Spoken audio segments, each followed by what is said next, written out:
Hello guys, welcome back to our new class. तो आज की वीडियो में हम क्यूब एंड स्क्वायर रूट को पढ़ने वाले हैं, जिसे हिंदी में वर्गमूल एंड घनमूल कहते हैं। तो आज की वीडियो में हम इसका बेसिक एंड कुछ क्वेश्चंस पढ़ने वाले हैं। तो वीडियो में बने रहेगा ताकि आपका भी ये टॉपिक क्लियर हो पाए, क्योंकि ये मैथमेटिक्स का एक बेसिक टॉपिक है जो आपको आना चाहिए। ये हमें कहाँ प्रयोग होता है वो भी मैं इस क्लास में बताऊँगा। तो वीडियो को लाइक एंड चैनल को सब्सक्राइब करके जाना यदि आपको कंटेंट अच्छा लगे। तो हम सबसे पहले कुछ बेसिक्स जो डेफिनेशन है उसे पढ़ते हैं। हम वर्गमूल एंड घनमूल। वर्गमूल किसे कहते हैं? वर्गमूल कहते हैं किसी संख्या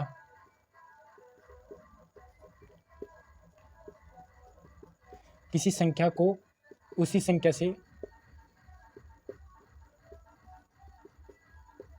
दो बार गुणा करने पर, किसी संख्या को उसी संख्या से दो बार गुणा करने पर प्राप्त अपना जो गुणनफल है उसे हम वर्गमूल कहते हैं। घनमूल भी इसका सिमिलर है, लेकिन उसी संख्या को उसी संख्या से 3 बार गुणा किया जाता है। जैसे हम इसका एग्जाम्पल भी पढ़ते हैं, तो उसी संख्या को क्या है 3 टाइम मल्टीप्लाई किया जाता है। कितने टाइम? 3 टाइम। एंड वर्गमूल में 2 टाइम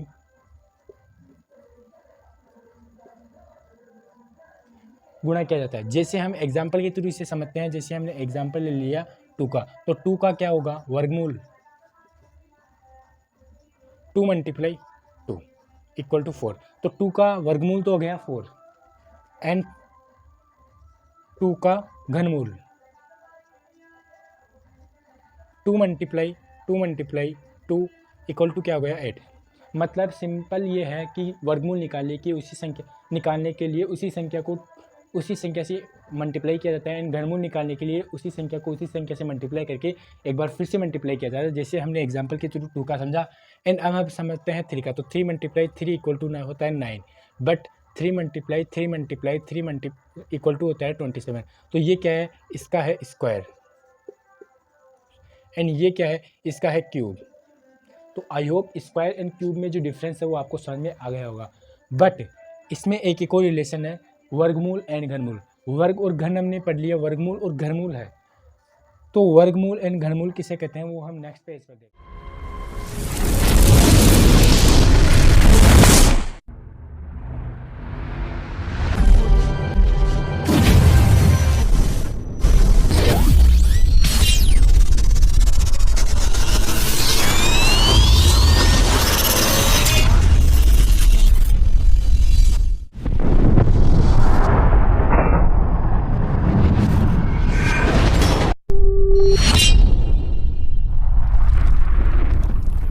जो हमने पढ़ा वो पढ़ा था वर्ग एंड घन, स्क्वायर एंड क्यूब।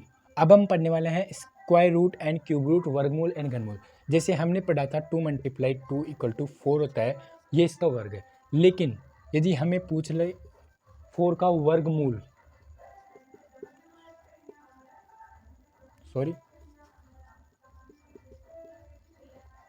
तो वो क्या होगा? वो होगा 2 होगा। कैसे होगा?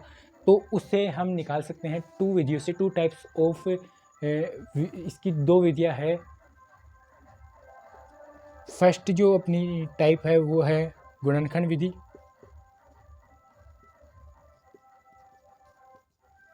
एंड सेकंड विधि है भाग विधि।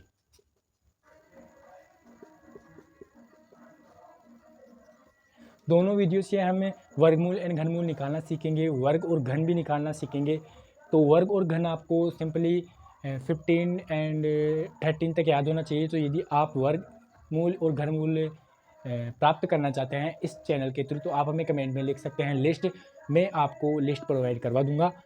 और वर्गमूल एंड घनमूल की ये जो 2 विधियाँ है वो भी हम नेक्स्ट वीडियो में पढ़ेंगे। आज की वीडियो में हम कुछ क्वेश्चन पढ़ लेते हैं। वर्गमूल आपको पता है, जैसे हमने ले लिया √8, इसका जो वर्गमूल होगा वो क्या होगा? इसका जो घनमूल होगा वो क्या होगा? 2 होगा। कैसे होगा? घनमूल को हम दर्शाते हैं ये 3 लेकिन वर्ग को हम दर्शाते हैं केवल √ से। यहाँ पे 2 नहीं होता। यदि यहाँ पे कुछ नहीं है तो हमें मानना है 2।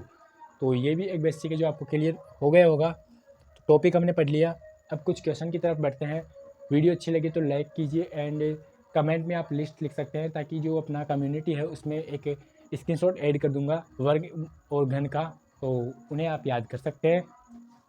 चलो फर्स्ट क्वेश्चन के साथ मिलते हैं नेक्स्ट पेज पर। तो अपना फर्स्ट टाइप जो अपनी फर्स्ट विधि है वो है गुणनखंड विधि। गुणनखंड विधि की सहायता से गुणनखंड जो अपने वर्गमूल है और घनमूल है वो कैसे निकालते हैं, तो वर्गमूल कैसे निकालते हैं वो हम गुणनखंड विधि की सहायता से सीखते हैं। तो यहाँ पे हमें निकालना है वर्गमूल इक्वल टू क्या होगा। क्वेश्चन है, सिंपल क्वेश्चन है, हमें निकालना है। सबसे पहले गुणनखंड करते हैं 4/1। विधि का नाम है गुणनखंड। गुणनखंड करने पर हमें इसका आंसर प्राप्त होता है कैसे। सबसे पहले हमने दिया 3 का 1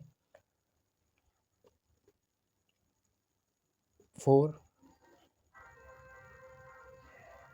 7, फिर हमने दिया 3 का तो 4 9, फिर हमने दिया 7 का 7, फिर हमने दिया 7 का 1। तो अपना जो गुणनफल है वो आया है 3 मल्टीप्लाई 7 मल्टीप्लाई 7।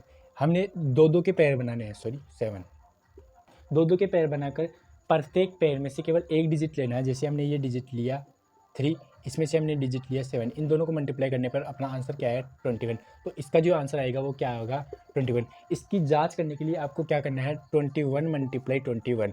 इसको यदि हम हल करते हैं तो वो अपना आएगा 441, तभी अपना जो आंसर है वो क्या होगा राइट होगा। यदि इक्वल नहीं आता है 441 नहीं आता है तो अपना आंसर जो होगा वो क्या होगा गलत होगा। ये एक सत्य की जाँच है, जो एक बेसिक टॉपिक है वो मैंने आपको पढ़ाया है। तो इसी क्वेश्चन को हम भाग विधि से भी हल कर सकते हैं, लेकिन वो हम नेक्स्ट वीडियो में देखेंगे। उसके लिए आपको कमेंट करना होगा पार्ट 2, ताकि नेक्स्ट वीडियो हम जल्दी से शूट करें एंड आपको प्रोवाइड करवा पाए। इस कंटेंट में जो भी आपको कमी लगी वो आप हमें कमेंट में बता सकते हो। वो इसमें जो बाहर की नॉइस है जैसे डीजे की वो बाहर बज रहा है तो उससे आप अवॉइड कर सकते हैं। एंड वॉइस क्वालिटी के लिए किसी भाई का कमेंट आया था, उस पर भी हमने एक अच्छा माइक लाना है, तो वो भी आप हमें कमेंट में मत नहीं बताना। अब नेक्स्ट क्वेश्चन इसी का जैसा एक क्वेश्चन और देख लेते हैं ताकि जो अपना टॉपिक है वो क्लियर हो पाए। देखिए सिंपल एग्जांपल लिए हमने एक 100 लिया है, √100 एंड √14, सॉरी 400। दोनों एग्जांपल बड़े ही सिंपल क्वेश्चन है। सिंपल क्वेश्चन से हम स्टार्ट करते हैं ताकि आपको भी याद न लगे। तो स्टार्ट करते हैं अपना 100 वाला। सबसे पहले हमें करना है गुणनखंड।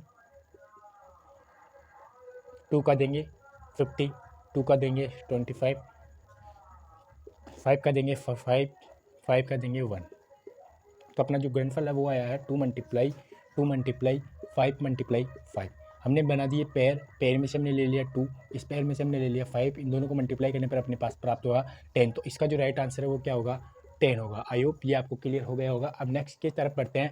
400 का हमने लिया गुणनखंड। 400 का किया, 2 का देंगे 200, 2 का देंगे 100, 2 का देंगे 15, 2 का देंगे 25, 5 का देंगे 5 एंड 5 का देंगे 5, सॉरी 1। तो अपना जो गुणनफल है वो आया है 2 मल्टीप्लाई 5 मल्टीप्लाई 5। पैर बना दिए हमने, 3 पैर बने हैं, प्रत्येक पैर में से हमने ले लिया तो 2 मल्टीप्लाई 5। प्रत्येक पैर में से हमने एक डिजिट लिया तो ये अपने पास आया है 2 2 4 एंड 4 5 20। तो अपना राइट आंसर क्या है 20 अपना राइट आंसर होगा। आई होप ये दोनों क्वेश्चन आपको समझ में आ गए होंगे। दोनों क्वेश्चन सिंपल क्वेश्चन थे। आपको ये क्वेश्चन यदि आते हैं तो आप हमें कमेंट में लिख के बताइए यस, ताकि मुझे भी मोटिवेशन मिले। यदि आपको नहीं आए तो आप नहीं भी लिख सकते हैं, ताकि नेक्स्ट वीडियो में हम इनको वापस समझा पाए या इनके सिमिलर क्वेश्चन एक और समझा पाए। गुणनखंड विधि के थ्रू हमने 3 क्वेश्चन देखे, तीनों क्वेश्चन बड़े ही सिंपल क्वेश्चन थे। अब अपना लेवल बढ़ाते हैं एंड नेक्स्ट क्वेश्चन की तरफ बढ़ते हैं। नेक्स्ट क्वेश्चन ये रहा आपकी स्क्रीन पर। तो फोर्थ क्वेश्चन है, अब लेवल बढ़ चुका है। तो फोर्थ क्वेश्चन को लॉन्ग फॉर्म में समझते हैं ताकि आपको गुणनखंड भी समझ में आ पाए एंड जो टॉपिक है अपना वर्गमूल एंड घनमूल वो भी आपको समझ में आ पाए। एंड आप अपनी एज भी कमेंट कर सकते हो ताकि उसके अकॉर्डिंग मैं पढ़ाऊँ। सबसे पहले हमें करना होता है गुणनखंड। हमने किया गुणनखंड 2 3 0 4। एंड में क्या है 4 है तो इसमें जाएगा 2 का 1 1 5 एंड 2। फिर 2 है तो 2 का दिया 5 7 एंड 6। फिर 2 का 2 8 8। फिर हमने दिया 2 का 1 4 4। 2 का दिया 7 2, 2 का दिया 3 6, 2 का दिया 1 8, 2 का दिया 9, 3 का दिया 3 एंड 3 का दिया 1। तो अपना जो गुणनफल है वो आया है 2 मल्टीप्लाई 1 2 3 4। डायरेक्ट करते हैं, चलो लिखते नहीं है। हमने बना दिया इसके पैर, प्रत्येक पैर में से हमने लिया 2 2 एंड 2 2 एंड 3। इनको मल्टीप्लाई करने पर अपने पास जो आया है लिखते हैं 2 मल्टीप्लाई 3 इक्वल टू 48 आया है। 2 2 जा 4, 4 2 जा 8, 8 2 जा 16, 16 3 जा 48, 16 तिया 48, 16 32 16 43। तो अपना जो राइट आंसर है वो क्या है, 48 अपना राइट आंसर आया है। ये एक बेसिक है, इससे क्वेश्चन भी उठ सकते हैं। And 10th class, 9th class, 8th class and आगे की जो भी क्लासें हैं उनके लिए भी ये टॉपिक है, इम्पोर्टेंट टॉपिक है। तो आप इसे ध्यान लगा कर पढ़िए। एंड रफ कॉपी में आप प्रत्येक क्वेश्चन को पोज करके ज़रूर निकालना, ताकि जो ये इसकी प्रैक्टिस भी साथ के साथ हो पाए। एंड 5th क्वेश्चन के साथ मिलते हैं नेक्स्ट पेज पर। 5th क्वेश्चन है अपना 81। √81 का जो वर्गमूल है वो क्या है। तो इसे हम सिंपल तरीके से कर सकते हैं, गुणनखंड विधि से, भाग विधि से भी कर सकते हैं, लेकिन वो हम नेक्स्ट वीडियो में पढ़ेंगे, ताकि अपना जो अलग अलग टॉपिक है वो अलग अलग टाइप्स एंड अलग अलग समय पर अपना पूरा क्लियर हो पाए। एंड आप देखिए, सबसे पहले हमने दिया 3 का 2 7, फिर हमने दिया 3 का तो 9, फिर हमने दिया 3 का 3 का दिया 1। अपना गुणनफल है 3 मल्टीप्लाई 3 मल्टीप्लाई 3 मल्टीप्लाई 3, दो दो के हमने पैर बनाए, 3 मल्टीप्लाई 3 बाहर आया है। तो अपने पास राइट आंसर क्या है, 9 अपना राइट आंसर है। आई होप ये क्वेश्चन भी आपको समझ में आ गया होगा, सिंपल क्वेश्चन था। एंड हार्ड क्वेश्चन यदि आपको पढ़ने हैं तो आप हमें कमेंट में लिखिए हार्ड क्वेश्चंस, तभी हम नेक्स्ट वीडियो, जो अब नेक्स्ट वीडियो है उसमें हम हार्ड क्वेश्चन भी पढ़ाएंगे। वीडियो कैसे लगी, अच्छी लगी तो लाइक एंड चैनल को सब्सक्राइब करना, और अच्छी नहीं लगी तो वीडियो को डिसलाइक करके कमेंट में इसकी कमियां बता देना, ताकि नेक्स्ट वीडियो में इसे भी इम्प्रूव कर पाएँ। मिलते हैं नेक्स्ट वीडियो में। जय हिंद, जय भारत एंड